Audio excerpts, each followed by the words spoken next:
What's going on, y'all? As the title suggests, this is what I would like to be from a Saints fan, a digital letter to Drew Brees regarding his comments from last week. I'm not trying to pile on here. I know that you've addressed the matter, or it's been reported that you've addressed the matter with the teammates. Even Shaq stepped in to cape for you and kind of say, hey, it's done. He apologized. He's not that kind of guy. And I heard in the past you weren't that dude.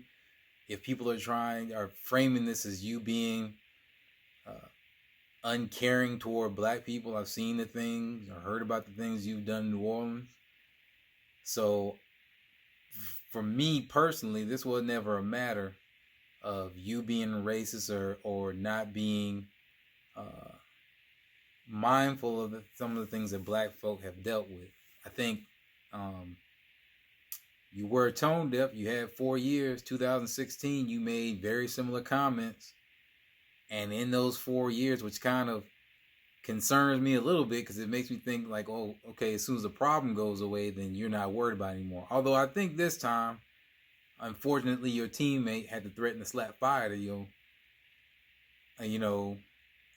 because of the comments you made. But maybe this time you get the picture. But I'm not even here to address the fact that you didn't understand what your peers were protesting at the time. But what I am here to address is the thing that makes you feel the way you feel. And that has to deal with the feeling that you get from that flag tied mainly to the service that your grandfathers, at least that's what you said, the service that your grandfathers gave to this country, in a military capacity. And I want to take this opportunity to kind of talk about the fact that we serve too.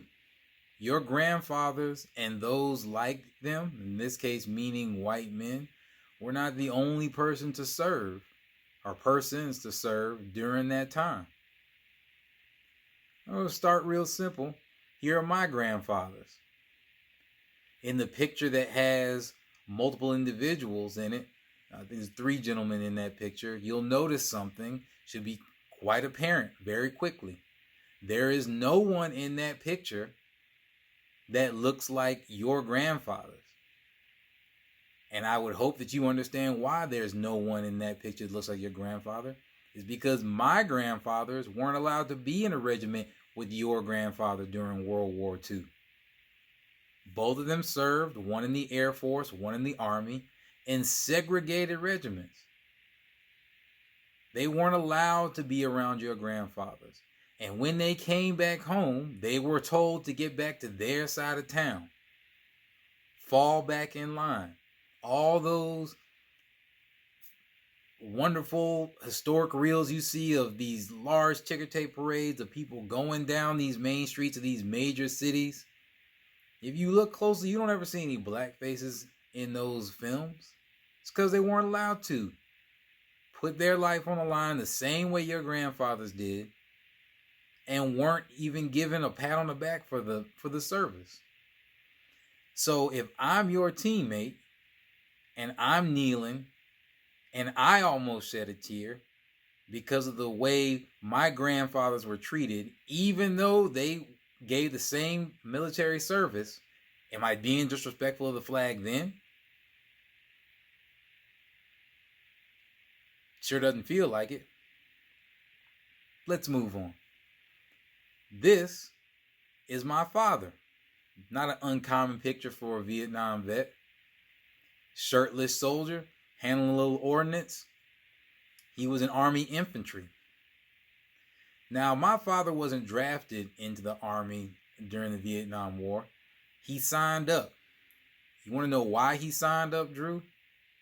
He told me one time that it was his hope that people would see him and his military service and understand that he has done everything beyond the fact that as a human, as a citizen of that country. Now, keep in mind, Vietnam War, it hadn't even been a full-blown 10 years that my father and his peers have been considered full-blown citizens in America. Yet he signed up to fight under and for the ideals that were supposed to be represented by that flag. And his whole goal was to make it so that no one could ever look at him and say, you don't deserve or you shouldn't have in this country. He went to college, got a degree, and served the country when he was still not being treated, or just recently being treated, like a full-blown citizen. And his whole goal was so that things like what happened to George Floyd didn't happen. He didn't want his children or the children of his peers to have to deal with the same issues that he had to deal with, and that my grandparents had to deal with, and my great-grandparents had to deal with growing up. I unfortunately lost him in 2011 to cancer, but I wonder, he was always concerned that it was going to be me and my peers, that we wouldn't have an appreciation for the hard work that he and those like him did to create these opportunities, and that we would just kind of give them away. So I'd be very interested to hear what he'd have to say when he realized that it wasn't us that gave it away. It looks more and more like it was never given, that thing that he wanted so bad for him, for his family and his children and the children of his peers and his peers, that he never really had it. So if I am your teammate and I kneel in appreciation for the work that my father did in an effort to provide or help create an equitable environment for his family and other families, and I kneel, and I almost shed a tear for that, am I being disrespectful to the flag then? I got one more for you, a little more recent. Maybe this will touch you a little bit. It's a little closer to home. This is my little brother, Marine Infantry, Iraqi Freedom, Purple Heart awardee. And I'm blessed enough that he's still here. We talk all the time.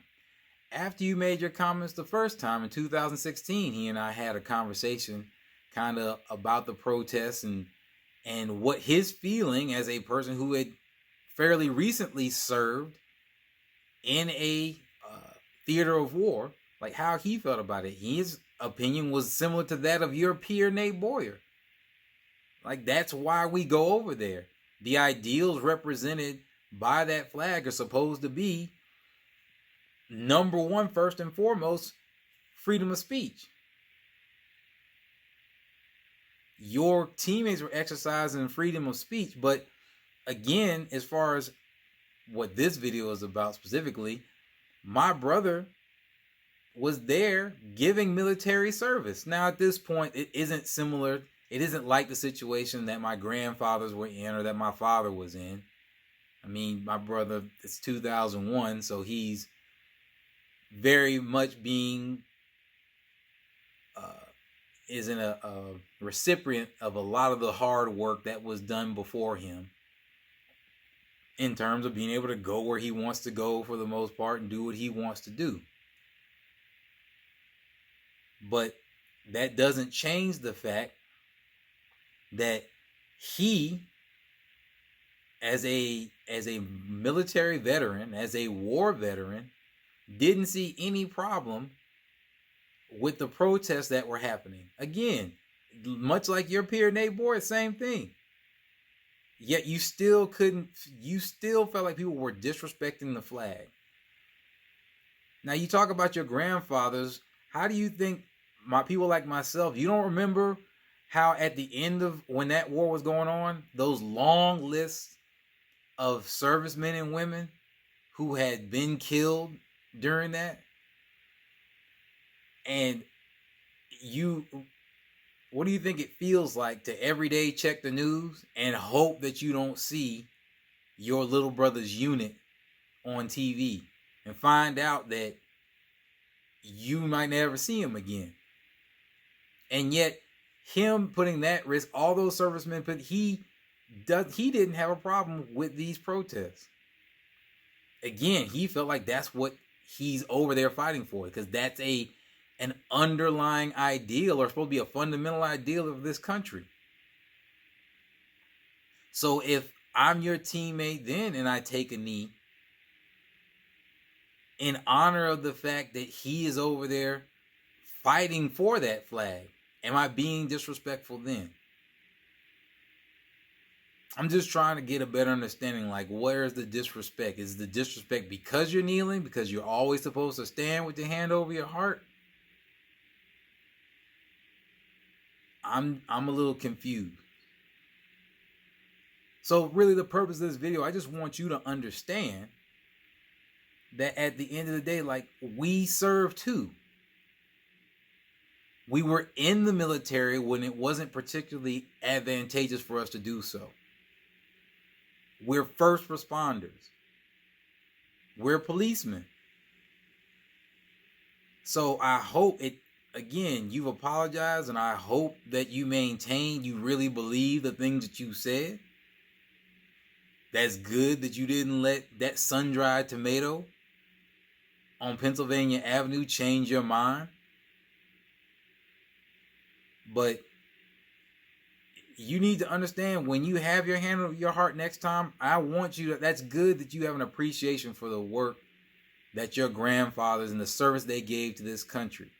But I hope, if not these pictures, I hope your teammates, and your teammate Malcolm mentioned this specifically, I hope he pulls out some pictures and shows you some of his family members who have served, or some of your other teammates show you, so that when you put your hand over your heart and you think of your grandfathers first, that after that you think of these faces and faces like them, and understand that your grandfathers and those like him weren't the only ones to sacrifice in the way they did. And they partially, what they were sacrificing for is for the right of your teammates and other people in this country to kneel when they feel it's appropriate.